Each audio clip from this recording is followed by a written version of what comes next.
I hope you're enjoying success and health, wealth, and happiness. Could possibly be faced with the most important decision of your life when you go out to vote this coming Tuesday for the 2024 election cycle.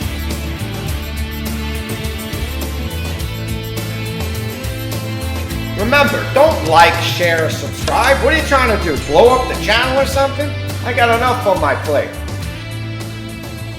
You could possibly be faced with the most important decision of your life when you go out to vote this coming Tuesday for the 2024 election cycle.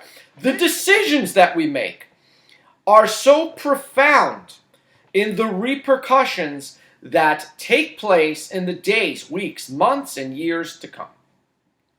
And when we make decisions, it's very important that we make informed decisions, guided by our own logic, reason, rationale, the ability to separate the emotional side of our being from what is logical and makes sense in real time in this world.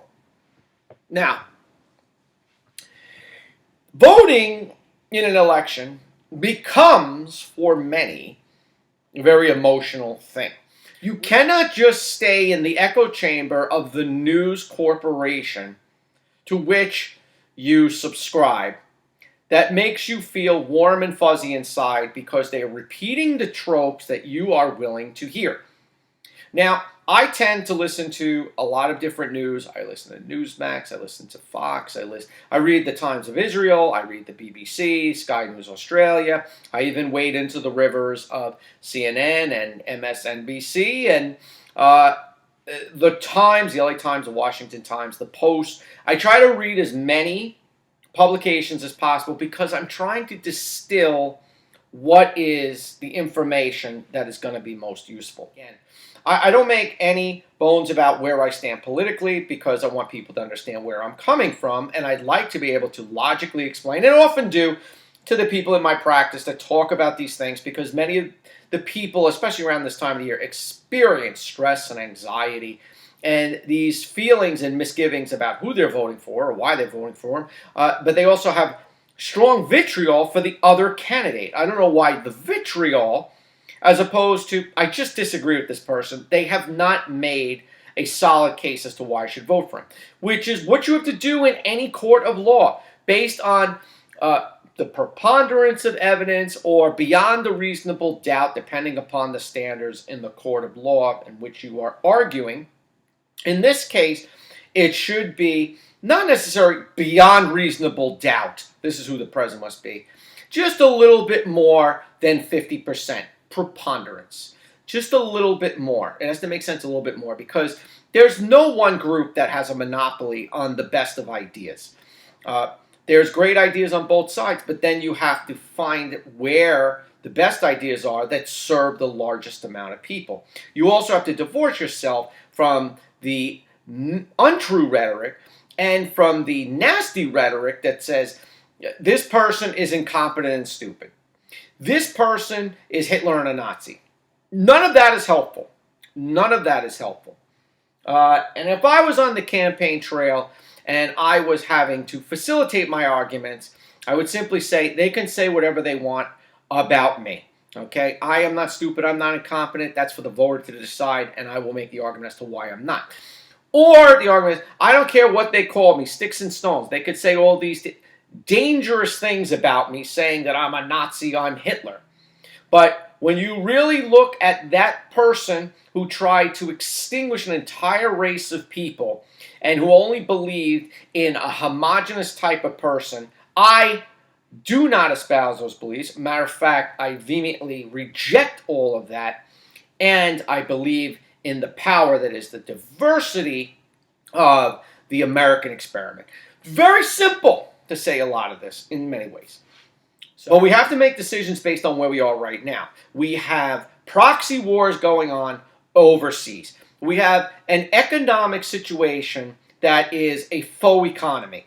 When factoring in all the other things not calculating in for inflation, the $30 trillion in new wealth that was created in SEPs and Roths and other types of funds that are for retirement are diluted by inflation and the non-calculable parts of the inflation that reduces down that $30 trillion in new wealth to somewhere about 26 or 28 trillion, and is going to be resulting in people having to work 6 more years in order to catch up for the damage that has been done in the last 4.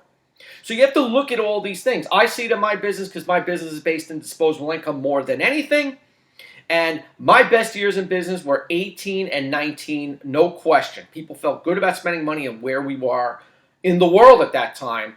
And absent the pandemic, the last 5 years, I could have saved an extraordinary amount of money. But the pandemic did happen. And now we have to find our best way forward to get out of these wars, to get the economy back on track, to try to help the most people rise up from the economic strains that has been the last 4 years.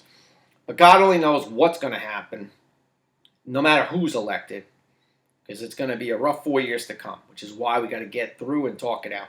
But here's a couple of quick videos, just as a little teaser. Let's get busy. Now, most voters say the economy is their top issue when they cast their vote. 27 News Washington correspondent Vinay Simlot took ideas from both campaigns to an economist. He explains the impact to your wallet.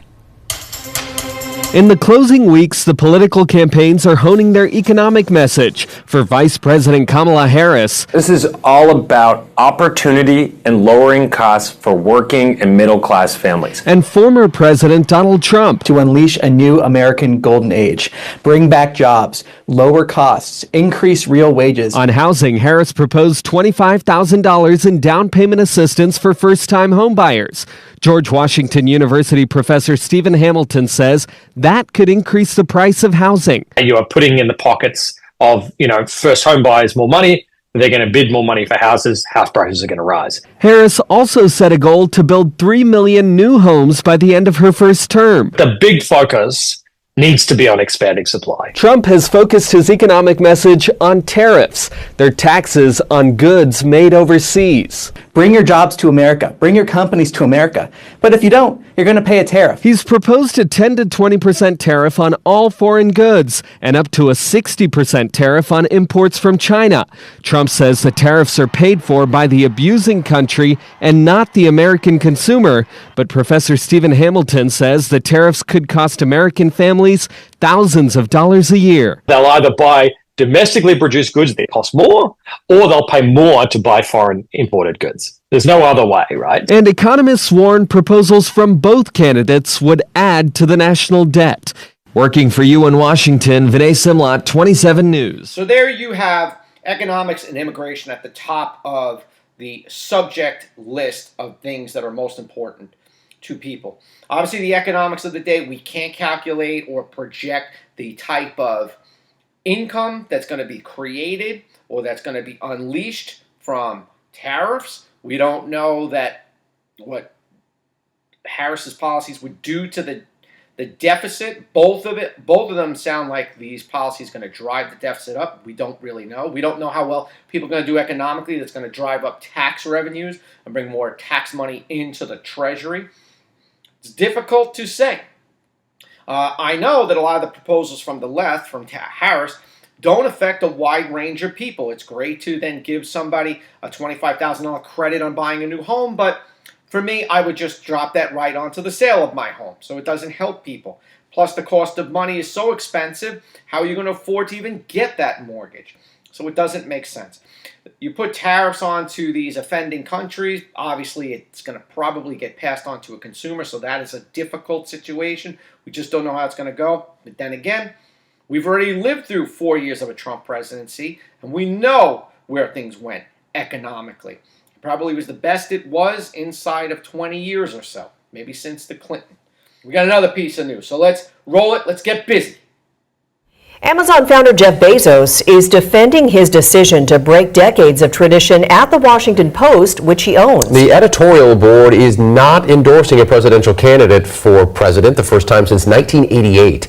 A source close to the situation told CNN that the Post's editorial board has written an endorsement of Vice President Kamala Harris ready to print, but the newspaper's owner, Amazon founder Jeff Bezos, prevented the article from being published. Bezos doubled down on his decision in a rare op-ed posted on the Washington Post website where he justifies the decision. He writes, presidential endorsements do nothing to tip the scales of an election, and argued that they impact the perception of impartiality. There are only about 25 or 30% of people polled that actually trust media anymore. They should be out of the endorsement business altogether. The Post endorsed Trump today. I could have done without that. I really didn't need their endorsement. We know that they do lean into the right, but they do give some relatively fair and balanced reporting for the most part.